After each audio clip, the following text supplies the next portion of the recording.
She told me to stop being jealous, said it made me look weak, so I did.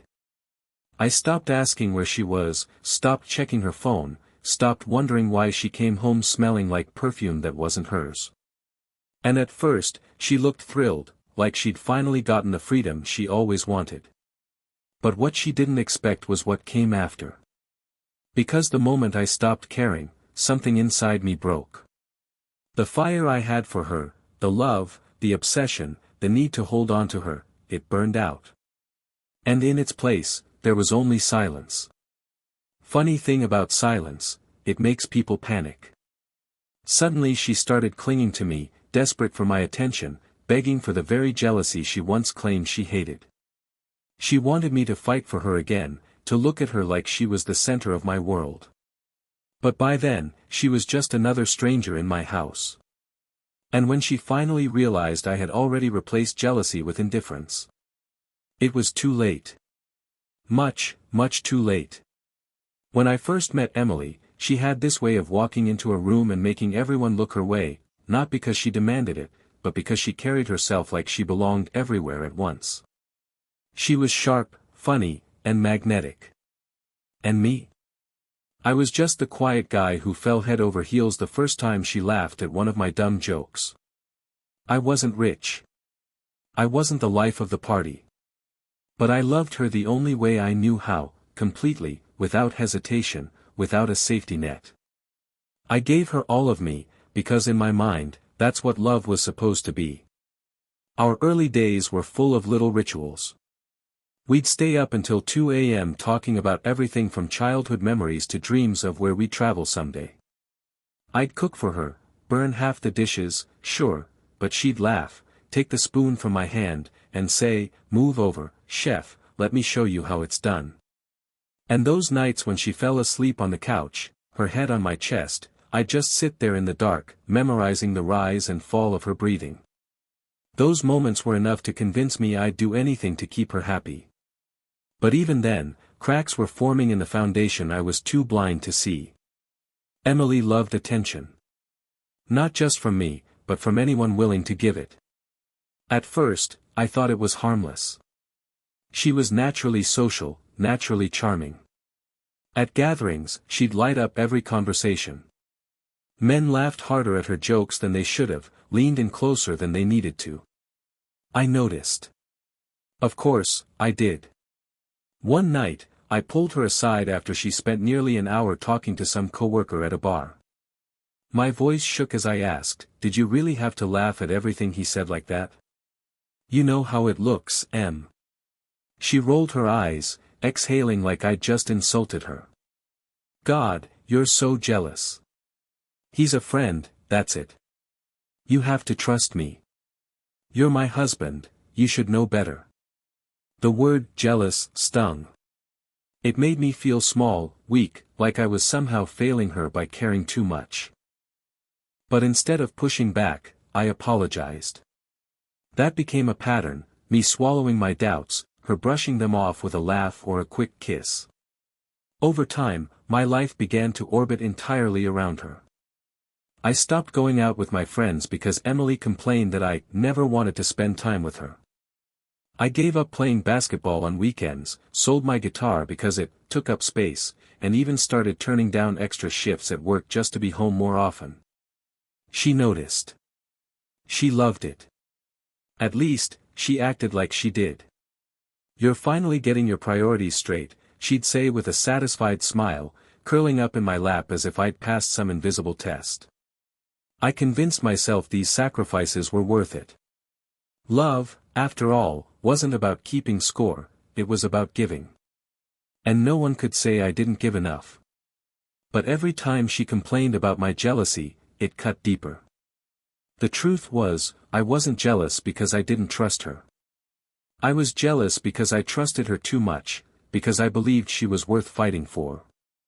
But she never saw it that way. Instead, she'd tilt her head, look me dead in the eye, and say, "Why can't you just relax? Stop acting like every guy wants me. You're the only one I care about. Isn't that enough?" And I wanted to believe her. God, I wanted to.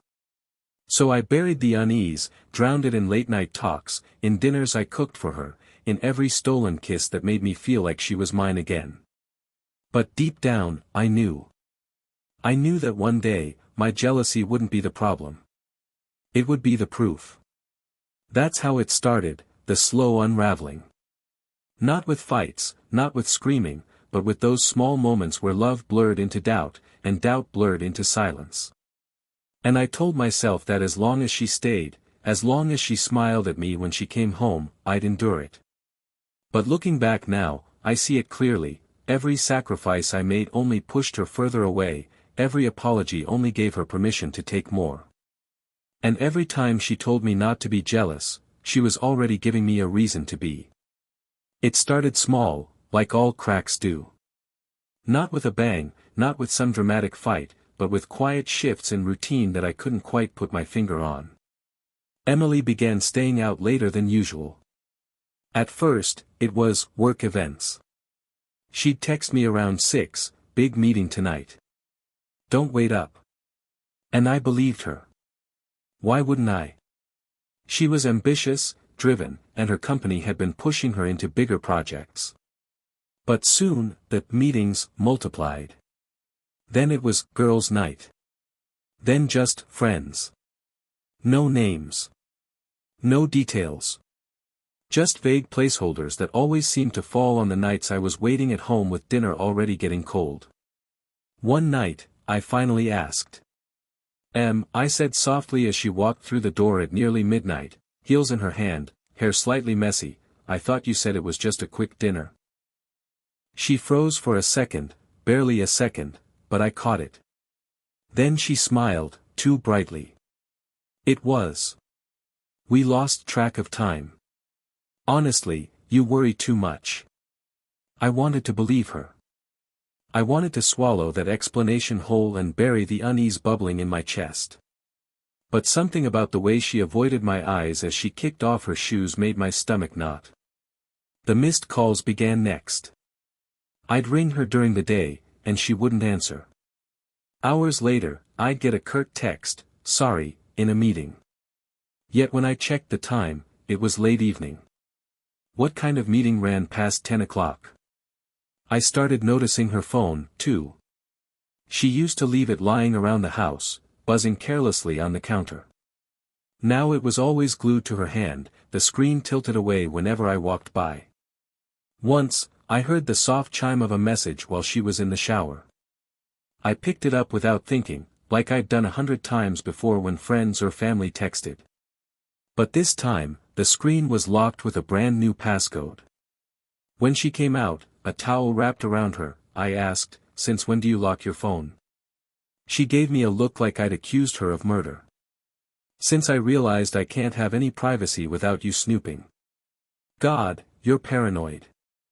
Do you even hear yourself sometimes? Her words cut sharper than any knife. I wasn't snooping. I wasn't trying to control her. I was trying to understand why the woman I loved felt like she was slipping through my fingers. But she spun it back on me every time. Gaslighting, that's the word people use for it now. At the time, I just thought I was losing my mind. Every time I confronted her gently, every time I said, is there something going on? You seem distant, she'd sigh and roll her eyes. You're imagining things. Stop being jealous like a child. Like a child. The word stuck to me like tar. I'd replay it at night when she fell asleep facing the other side of the bed, her body curled away from mine. Was I acting like a child? Was I overreacting? Was my love, my need to know, my need to be sure, just immaturity dressed up as concern? Weeks turned into months, and the suspicion ate at me. There were nights I sat in the living room with the lights off, waiting for the sound of her key in the door. I'd watch the clock tick past midnight, past 1, past 2. When she finally came home, smelling of perfume and alcohol, I'd force a smile. Did you have fun? She'd kiss my cheek lightly, mutter, of course. You should really stop staying up, it makes you look pathetic, and head straight for the shower. I wanted to scream, to shake her, to demand the truth. But instead, I sank further into silence. Inside, I was torn apart. Half of me clung to the love we used to share, the girl who used to steal my spoon while I cooked, the woman who fell asleep on my chest, the partner who once promised me forever. The other half couldn't ignore the evidence stacking against her. The lies. The missed calls. The locked phone. The late nights that never seemed to add up. My instincts screamed at me, but my heart begged me to look away. So I lived in that tug-of-war, bleeding out in slow motion, waiting for her to give me some kind of sign that I wasn't crazy. The turning point came on a Tuesday. We were eating dinner, barely talking. She was scrolling her phone between bites, smiling at messages I wasn't allowed to see. Something inside me snapped, not with anger, but with exhaustion. I put my fork down and said, "You know what, Em? You're right." She glanced up, eyebrows raised. About what? About me. About being jealous. About everything. I'm done. I'm not going to question you anymore. If you say you're out late, fine. If you lock your phone, fine. I'm not going to ask again. For a second, she looked startled. Then her lips curved into a slow, satisfied smile. Finally, she said. Took you long enough to grow up. Grow up. That night, she curled up beside me for the first time in weeks, humming softly like nothing had ever been wrong. And I lay there wide awake, staring at the ceiling, realizing I had just given her exactly what she wanted. She thought my silence was a victory. She thought she'd broken me into the perfect, obedient husband who would never question her again. But in truth, my silence was the start of something else. Because the moment I stopped being jealous, something in me began to die. And once it was gone, there was no bringing it back. I told myself I could live with the silence. That if Emily wanted freedom, if she wanted to feel untethered, I'd give it to her. Maybe she'd appreciate me more if I stopped pressing, stopped asking questions. But the truth was, silence has a way of revealing more than words ever could. One night, I came home from work earlier than usual. The house was dark, except for the soft glow of her phone screen left forgotten on the coffee table. That alone was unusual, she never left her phone out anymore. Curiosity, suspicion, desperation, call it whatever you want, pulled me toward it. I picked it up, half expecting the locked screen. But in her haste, she must have forgotten to put the passcode back. The screen lit up with a message. Last night was incredible. Can't stop thinking about you. My chest constricted, air leaving my lungs like someone had punched me. The name attached to it nearly dropped the phone from my hand. It wasn't a stranger. It wasn't some faceless coworker I could learn to hate from a distance. It was Ryan. My oldest friend. The guy who'd stood beside me at my wedding. The man I used to call brother. I scrolled, hands shaking. Message after message painted the picture I'd been avoiding for months. Plans to meet. Jokes about me. Words she never gave me anymore but handed to him freely. He's so clueless. I wish I could stay longer tonight. You make me feel alive. Alive. The woman I gave my everything to, the one I sacrificed for. Bent for, broke for, was finding life in the arms of my best friend. I couldn't breathe. I sat down, phone clutched tight, and stared at the screen until my vision blurred.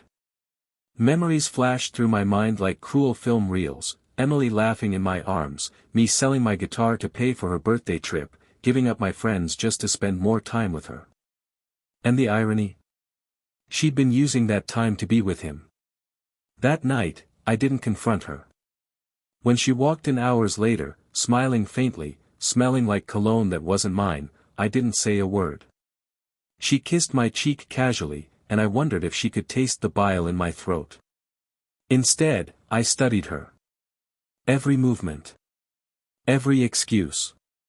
Every fake smile. I became an observer in my own marriage.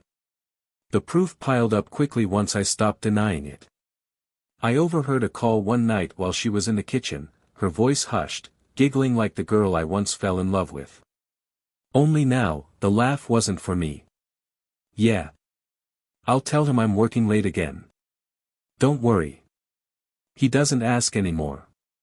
She said it so casually, like I was nothing more than an obstacle she'd learned to navigate. I gripped the armrest of the chair so tightly my knuckles turned white. I wanted to storm in, to scream, to demand how she could say those words with my name still on her lips. But I didn't. I stayed quiet. Because something inside me had already snapped. The heartbreak wasn't one sharp stab, it was a slow, grinding ache that hollowed me out piece by piece. At night, I'd lie awake, staring at her as she slept peacefully beside me, and wonder how she could look so innocent when I knew the truth. I remembered every time she told me not to be jealous, every time she called me paranoid. She hadn't just dismissed me, she'd made me feel like a fool while she lived a double life. I replayed my sacrifices in my head like a cruel joke. The nights I stayed home while she worked late. The hobbies I abandoned to keep her happy. The friends I let drift away so she'd never feel neglected. And all the while, she was laughing at me. With him. The weight of it crushed me until there was nothing left but ice. Something changed in me then. I stopped trying. I stopped reaching for her hand, stopped asking about her day, stopped cooking dinner she never showed up to eat. I gave her nothing, no love, no anger, not even jealousy. I thought she'd be relieved. That she'd finally have the freedom she always claimed to want. And at first, she was. See, she said one evening, tossing her coat over the chair after coming home late. This is so much better. You're not suffocating me anymore. She kissed my cheek, humming as she walked past, while I stood there frozen, watching her disappear into the bedroom. She thought my silence meant peace. She thought she'd won. But the truth was, she'd lost me. Days turned into weeks, and my detachment grew. I spoke less, smiled less, existed in the same house as her without really being there. I became a shadow, moving through routines on autopilot, not out of love but out of sheer habit. At first, Emily didn't notice. Or maybe she didn't care. She chalked it up to me, finally changing for the better, as she put it. She strutted around like she'd tamed me, like she'd molded me into the man she wanted all along. But deep down, she didn't understand. This wasn't me changing for her. This was me burying the man she once knew. The man who loved her, who sacrificed for her, who burned with jealousy because he couldn't bear the thought of losing her, he was gone. What was left was something colder. Something harder. And soon, she would learn the cost of that silence. I turned the grief into a machine. For a long time after I found the messages, I let myself flail in grief the way people expect, anger, tears, sleepless nights. I let it rip me open and feel everything. But there's a point where feeling becomes a liability. You can either be ruined by it, or you can use it. I chose the latter.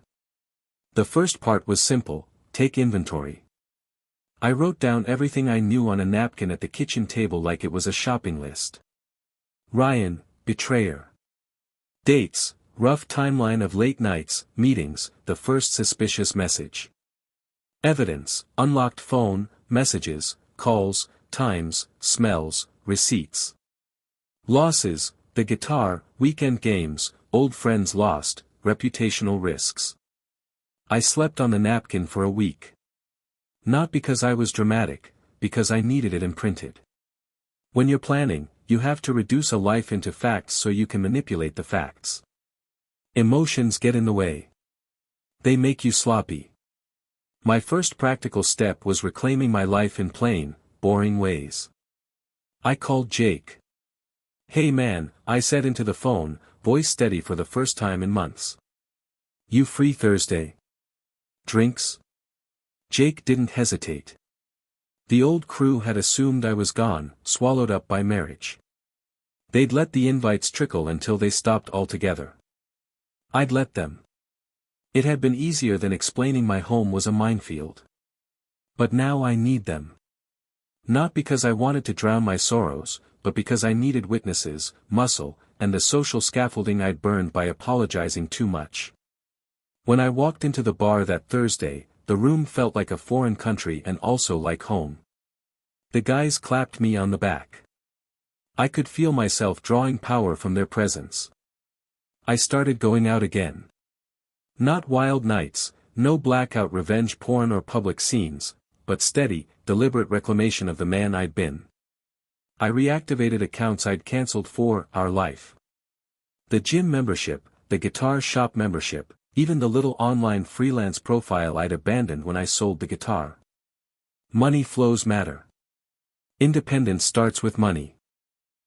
I set up a new bank account in my name and moved a slice of our joint funds into it, quietly, legally, before she knew the extent of how much I'd shifted. It's amazing what a few reclaimed zeros can do for your brain. Next I documented. I learned fast that memory is good for pain, not for proof. Proof requires paperwork. So I started keeping receipts. I printed the messages I'd found at night and put them in a locked drawer. Not the obvious screen grabs you can fake with an app, the originals, saved files with timestamps. I took photos of her receipts that didn't match her stories. I printed a map of the city and started marking places, restaurants she claimed were for work, a hotel that popped up on a GPS ping, the coffee shop Ryan worked near. I saved everything. When technology refused to cooperate, I recruited someone who could make it obey. Ethan was the kind of friend who'd once fixed my laptop for free and refused any payment but a beer. He owed me nothing, and that's exactly why I called him. I need you to help me recover some things, I told him bluntly in the fluorescent hum of his garage. He didn't blink. He'd seen me through Heartbreak before. He liked the justice angle. He dug into phones, pulled deleted messages back up that Emily thought were gone, traced call logs, matched metadata to locations.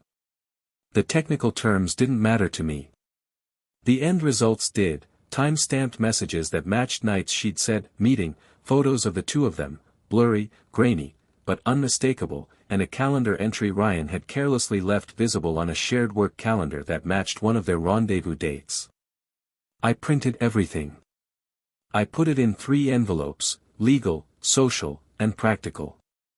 Labeling made it feel like a plan instead of a meltdown. I also hired a lawyer. Not a scorched-earth attorney, but someone pragmatic and precise.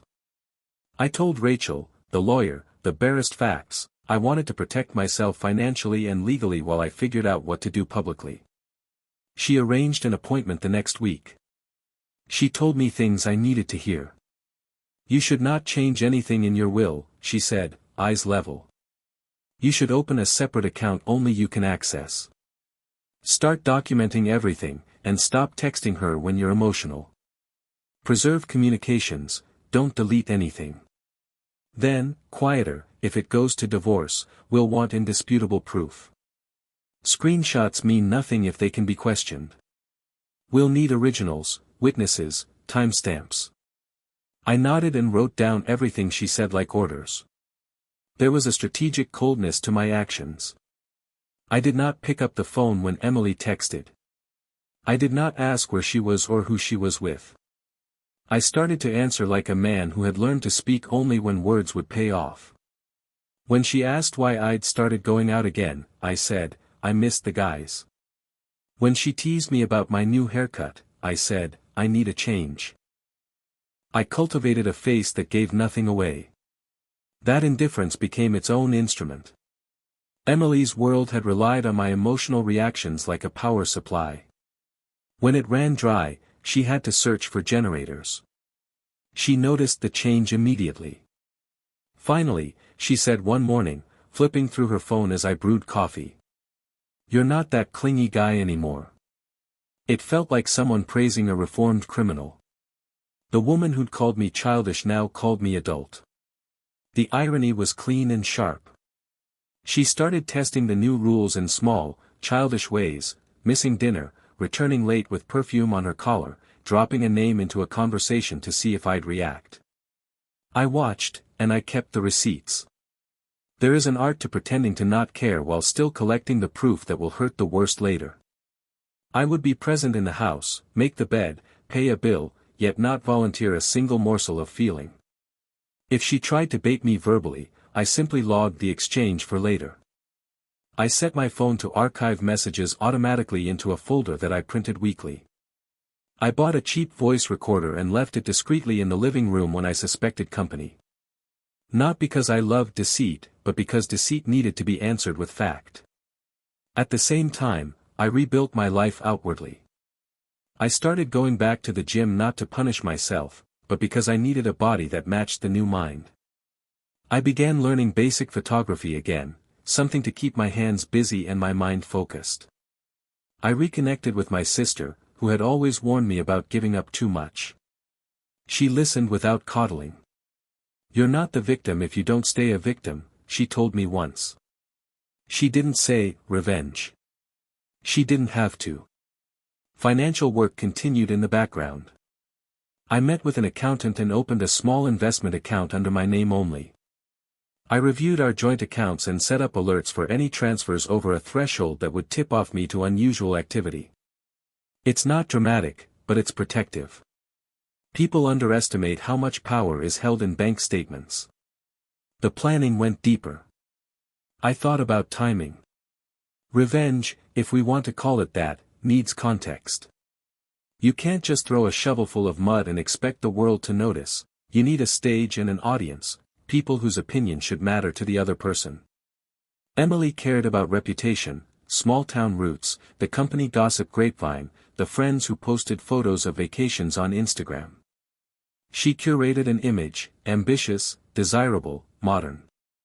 If I was going to pull the rug, I had to do it in a place that would cause the floor to fall through in front of that audience. I started making lists of parties and gatherings where her social capital would be highest, the company holiday party she'd be at, a volunteer gala where her friends from the charity would see her, the wedding of a mutual acquaintance where her parents and Ryan's friends would all be present. I cooked timing so that exposure would land where it would sting. But I didn't want a spectacle for spectacle's sake. I wanted an outcome. I wanted the doors to close. I wanted her to lose the thing she'd always used as an excuse, my jealousy.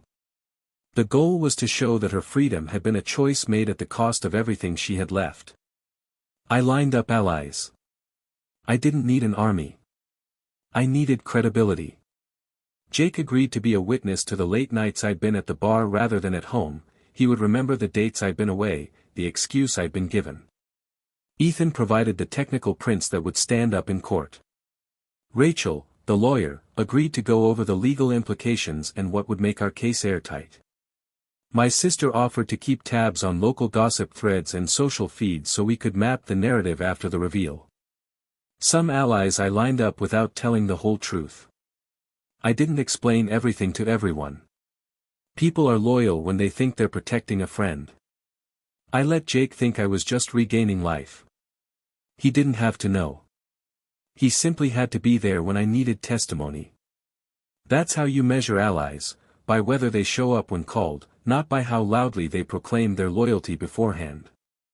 I made small tests. I started keeping the house clean again in a very particular way, plates washed, shoes neatly by the door, curtains open, so that when I wanted to stage a moment, nothing would look incongruous. When you plan a reveal, the details have to be immaculate. Nothing ruins a story faster than a phone left in the wrong place. Psychologically, I hardened. But I also trained to be precise with my words. For weeks I practiced saying things I didn't mean with a face that meant nothing. I rehearsed a line I knew would hurt when the time came: "You only wanted me when I stopped wanting you." I said it into my pillow until the words had the right weight.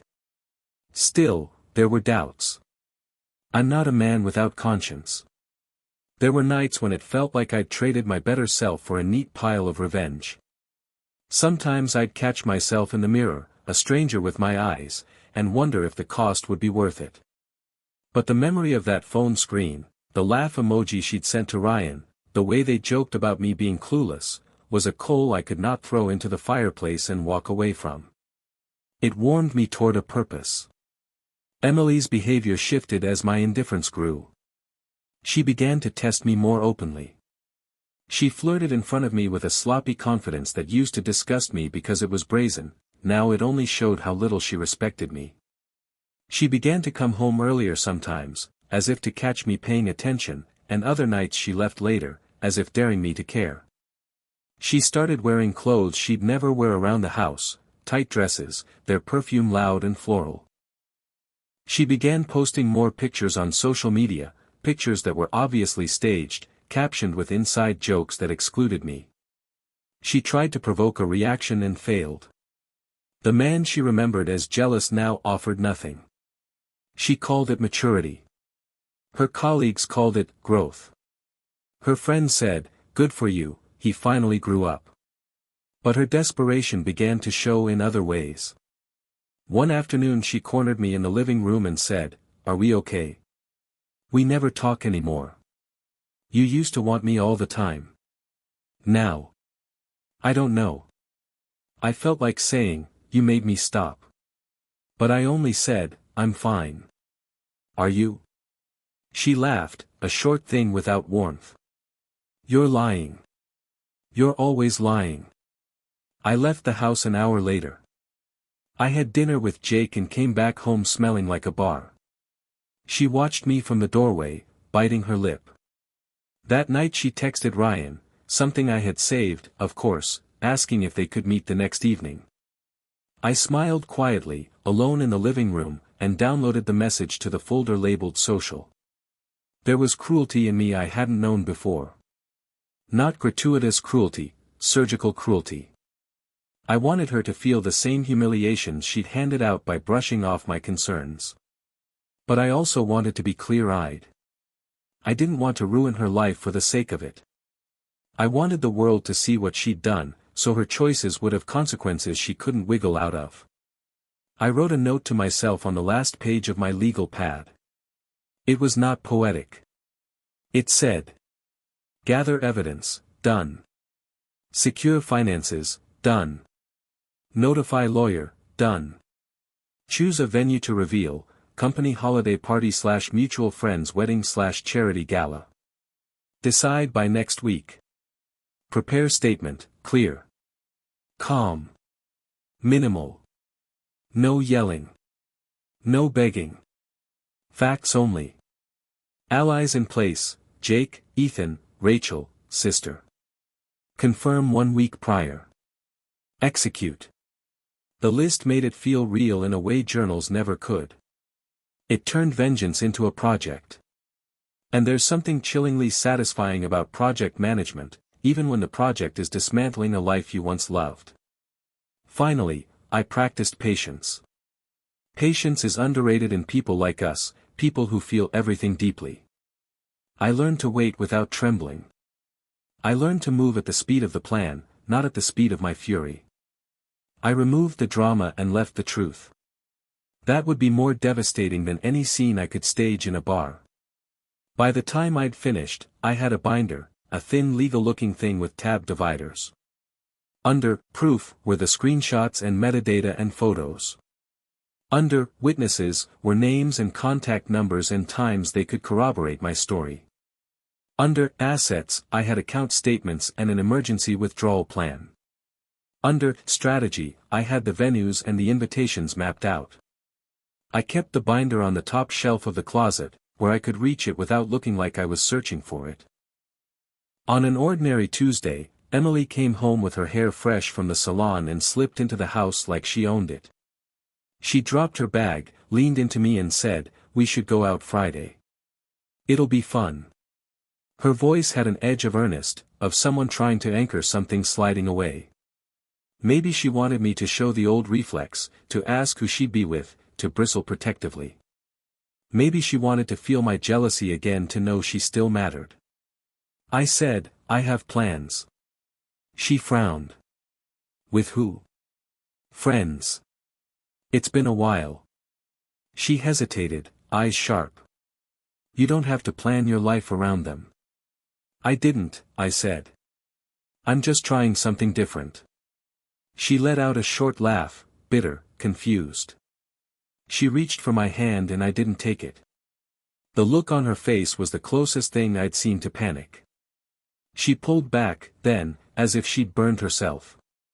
That night, she called Ryan to confirm the next meeting. I made sure Ethan was around to note the time. I sat in the kitchen with my binder open and watched the world I'd known become a timeline of cause and effect. I was no longer a man who loved blindly. I was a man who loved with eyes wide open and a ledger. By the time I closed the binder and slid it under the mattress, everything I needed was in place. The plan had teeth. The allies were ready. The evidence was comprehensive. My heart, the shattered thing that had bled into my hands when I first saw that message, had been set into something colder, method.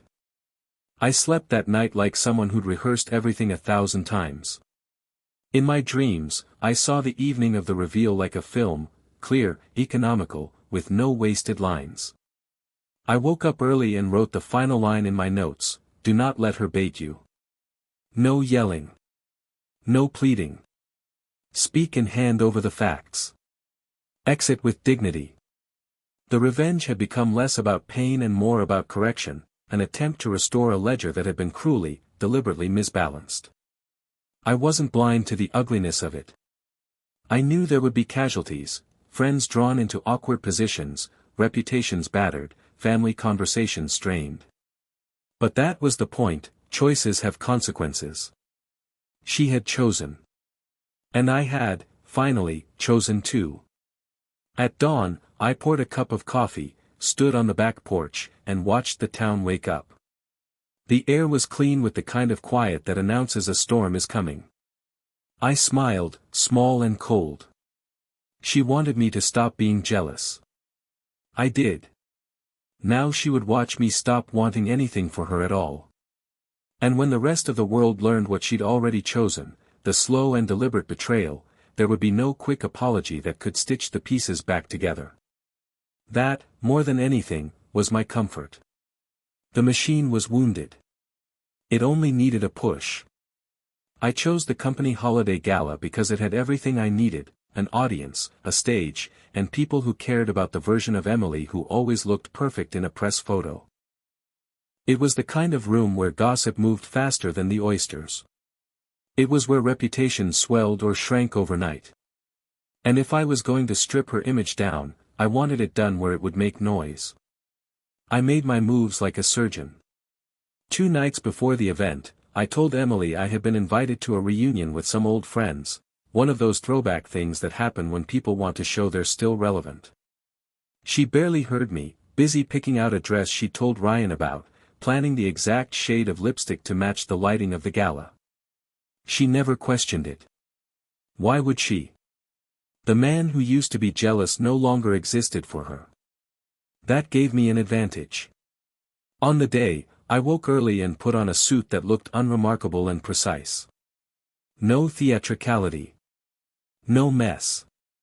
I wanted every eye to register me and then, crucially, to register what I had to hand them. Jake arrived at my place to drive me, less conspicuous than an Uber with a license plate easily traced. Ethan was there with a small, black hard drive tucked under his jacket like contraband. Rachel had emailed a concise note of fact I'd printed and had folded into my jacket breast pocket. My sister had texted, "I'll be near your table. If you need me, I'm the one with the red shawl." She knew her role without being told. We walked into the ballroom together and the current of 1,000 small conversations flowed around us. Emily was already there, a bright island of attention, laughing in a group that included Ryan. That sight tightened something cold and rational in my chest, and I felt oddly calm. This was the choreography I'd planned for months. I took a breath. We sat. I made small talk. I allowed her to lean into my arm like a domestic simulacrum while my requirements remained mechanical: patience, timing, speech, short, factual, devastating. The keynote speech finished and the MC announced dessert. The lighting dimmed, and a slideshow of the company's top moments began. I had arranged it so my moment would slide in where it would be seen. Ethan had supplied the files, Rachel had advised on the legal phrasing, Jake had placed a subtle bar tab gift card at the table of the event tech so the operator would not refuse a file labeled innocuously as client testimonial. It was all small checks and balances that ensured the truth would be handed to the right people at the right time. The projector flickered. The slideshow rolled on. Laughter on the screen. Then, without fanfare, it momentarily cut to a single image I had chosen, one of the blurry photos Ethan had recovered from Ryan's phone. It showed Emily and Ryan in a car, faces close, her hand on his thigh. The audience murmured. I watched Emily's face go white. Before she could fumble for an excuse, the tech switched to the next slide, a screenshot of their messages, time-stamped, and side by side with the company calendar entry Ryan had forgotten to make private. The room grew quieter, like a lake settling under darkening skies. People's eyes moved from screen to screen again. Emily physically reeled. Ryan tried to stand. I saw the calculation in his eyes, the manipulation of denial he'd used so often. He looked to colleagues for a rescue that never came. I was not making accusations based on rumors. I had placed factual evidence, metadata, timestamps, messages, where the world could not pretend it was fantasy. Ladies and gentlemen, I said, standing up. My voice didn't shake. I walked toward the podium as if I had been called up for an award. People turned, their interest now acute. Emily's hand found Ryan's under the table like a child seeking comfort. I spoke succinctly. I laid out 3 things, that I had documentation showing an ongoing sexual relationship between my wife and a colleague, names, dates, messages, and that I had taken legal counsel because of what that relationship meant for my marriage and our shared life. I did not shout. I did not beg. I did not cry. I placed 3 physical items on the podium, a printed packet of messages, a printout of the calendar entry, and a single photo. Everything you see here has been verified, I said. If anyone here has questions about times or places, my counsel will provide the attached files. For now, I will say this, my marriage is over. A hush. Then the rustle of phones. People started whispering. Someone said, "Oh my God." Another voice, my sister's, said, "I'm going to share this with Emily's mother," and I saw the betrayal multiply in real time. Emily stood, face collapsed into lines I had never seen before. "You can't do this here," she hissed, reaching for the packet. Her hand shook. "You promised, this is private." "You had no problem making it public," I replied, and the room heard me. "You posted pictures labeled, date night, the same week." "I didn't make anything public until I had to show people what you already knew." "You're ruining everything," she sobbed. Her voice was loud enough now that people craned their necks. "I'm telling the truth," I said. I paused to let the weight of the word land, cheated. "With my best friend." Gasps. Ryan's mask of casualness slid off like a theater prop. He tried to speak, flail, and deny. A woman from marketing said, "We should step outside," like etiquette could salvage the moment. But the moment didn't need salvaging. It needed to be recorded. That night was not about criminal retribution, it was about facts and consequences. Having made my declaration publicly, I turned to a final strategic move. I slid Rachel's copy of the letter across the podium and said, almost kindly, "I have retained counsel. I will be filing for separation. I've taken steps to secure our assets and to ensure that any shared resources are protected. I prefer not to escalate beyond this, but if anyone attempts to interfere, the records will be made available." Emily's face crumpled into a soundless new hardness. "You're overreacting. This is a performance. You wanted attention. You left me no choice," I said. "You made your choices openly and without regard for me. I am informing everyone who should know." The rest of the night collapsed into discrete pockets of conversation. People came up to me, some to offer condolences, some to ask questions. A couple of her colleagues, awkward and pale, glanced at Ryan and then at Emily. Someone filmed the slideshow and it was already making slow rounds on social media by the time the gala ended. I left the event with Jake and Ethan. On the ride home, Jake said nothing for a long time. Then he said, quiet and blunt, "That was cold." I let the label rest. Cold was precise and efficient. It had a job to do. The next morning, the company called for a meeting. HR had been tipped, quietly, by someone who had seen the file and understood the implications, and they put Ryan on administrative leave pending an investigation. Emily's manager called her into his office, and I knew he had seen what I had shown the world. I did not work the system to destroy careers. I used the facts to create natural consequences. If a man is unfaithful with a coworker and that affects workplace dynamics, repercussions come. That was not my plan to ensure ruin, it was a rational effect of a rational act. But the real, personal justice was subtler and more intimate. I filed the separation papers 3 days after the gala. I did it quietly, precisely, with Rachel's guidance, accompanied by the binder I'd used to plan everything. I filed on grounds of adultery, not for bloodthirsty satisfaction, but because the facts were true and because the law pays attention to truth. There were negotiations, some civil, some painful. I refused to be dragged into public screaming matches. I wanted her to experience the loss of what she had thought she could take for granted. I wanted the people who had been part of her curated life to see that it had cracks. I wanted her family to watch boundaries shift. I wanted consequences. I took steps to secure my future, the separate account with map transfers, the legal counsel who had advised me on protecting my assets, and the social allies who could corroborate my timeline. I was careful, because the law will punish recklessness. I did not seek punitive harm beyond what the facts warranted.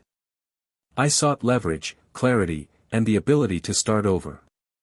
The people we were mutually close to began to choose sides, sometimes slowly, sometimes rashly. My oldest friends' group split into factions, some of them left Ryan's side as they digested the messages I had presented. Others clung to their friend because betrayal was a story that could not be explained away.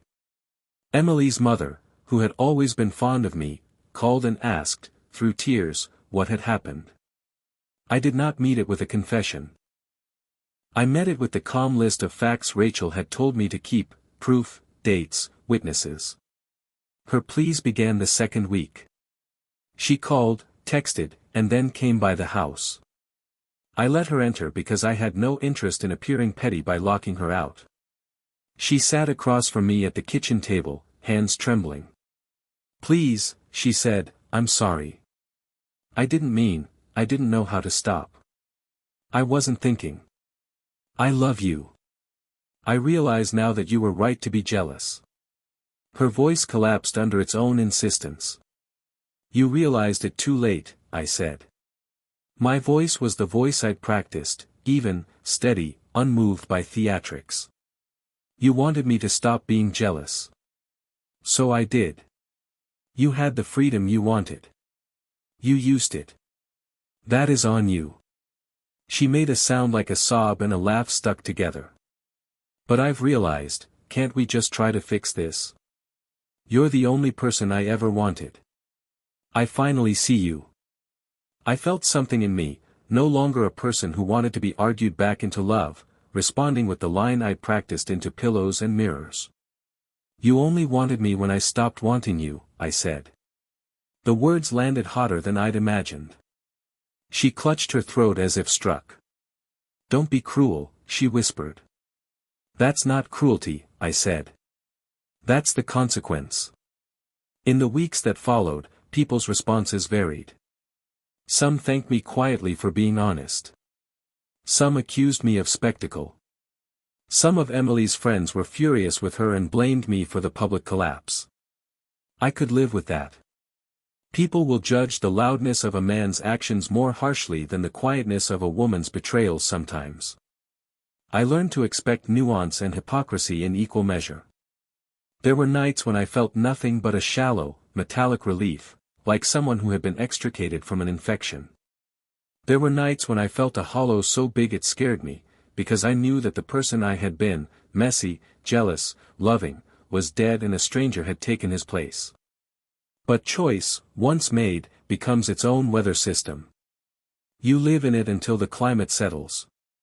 The final, quieter part of the execution was repossession of aspects of life she thought she could manipulate, friends who chose to stay with me, small reputational losses at the office for Ryan, and a measured public record that told the honest story.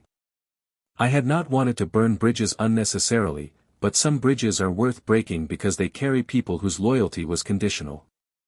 One evening, months later, Emily's voice on the phone sounded thin. "People are talking," she said. I didn't need to ask who. She had fewer invitations now. Her social feed was quieter. She was looser in the places where control used to live. "I'm not trying to hurt you," I said. "I'm trying to be honest." "You said you changed," she said. "You said you were different." "I am," I said. "I learned something. I learned I can choose myself." She was silent, and then the voice I'd loved so fiercely, the voice that once coaxed me back into warmth, said one small, perfect thing: "I wish I'd taken you seriously before." It was a confession. It arrived late. It had been scheduled and still, it felt raw. "Me too," I said. "But you didn't. So we aren't the same people anymore." She begged. She tried to bargain. She cried. None of it changed the ledger. A marriage, once broken like the one we had, does not often mend with performative regret. There are fractures that no apology will fill. I had learned that the long way around, through evidence, patience, and deliberate, controlled release. The last scene I remember before signing the final papers was Emily standing in our empty living room, staring at the place where our photographs had been. She had taken down most of them already. Only one remained on the mantel, a picture from a trip I'd once planned carefully, a time when we were both unapologetically in love. She stared at it as if it were a history book she'd just been assigned to read. "What do you want from me?" she asked finally, the plea thin and real. "What I want," I said, "is to be honest. I want my life back. I want to be able to sleep without the weight of suspicion. I want to rebuild." "And us?" she asked. "No," I said. "Not us. Not anymore. I loved you with everything I had. You used it like currency. You traded it away." Her knees gave out and she sat on the floor, hands to her face. I gave her the space to experience the consequences I'd catalogued and allowed myself to feel the small, private satisfaction of justice done. In the end, revenge wasn't a scream. It wasn't a dramatic wrecking of lives for the sake of spectacle. It was surgical. It was legal. It was the quiet, immutable application of truth in a space she could not deny. When the divorce was final, I left the house with a small duffel bag and the binder that had guided me through the worst months of my life. I left not triumphant, but lighter. The air around me was different, less toxic, more honest. I'd paid for my part in the collapse. I'd given up who I had been in places, and I had to live with that. But I had also stopped being the fool who allowed himself to be hollowed out and called it love. She sent one last text months later: "I miss you. I understand now. Please come back." I read it and then I deleted it. I folded the moment into the ledger in my head and closed that chapter. Before I walked away for good, I stopped at the old park bench where we had once carved our initials into the wood. The letters had faded. The wood had weathered. I traced them with my thumb until they were barely there. Then I let go. "You wanted me to stop being jealous," I whispered to the empty air. "So I did. You wanted to feel free. You took that freedom. You found what you were looking for. But you never gave me the same grace." I left the bench and the past at once. And as the sun slipped below the trees, I felt the air change around me, cool, clean, and finally, my own. People assume revenge ends with fireworks, with someone broken and someone else standing over the wreckage, victorious. But that's not how it felt when the papers were signed, when the house was empty, when the silence was mine again. It didn't feel like winning. It felt like breathing for the first time in years. Emily tried, in her way. A dozen messages. A dozen calls. Her apologies grew longer, her promises sharper, her tears wetter. She said she finally understood. She said she finally cared. But by then, her words were like rain on stone. They fell, but nothing sank in.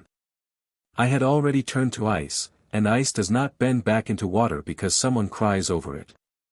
She begged me to be jealous once. Begged me to stop looking at her like she might slip away. She said she wanted freedom. So I gave it to her. And the irony? The moment I stopped chasing, the moment I stopped caring, was the moment she started running after me. Too late. Always too late. The truth is, she never lost me to another man. She lost me to indifference. And indifference is a lover she'll never beat.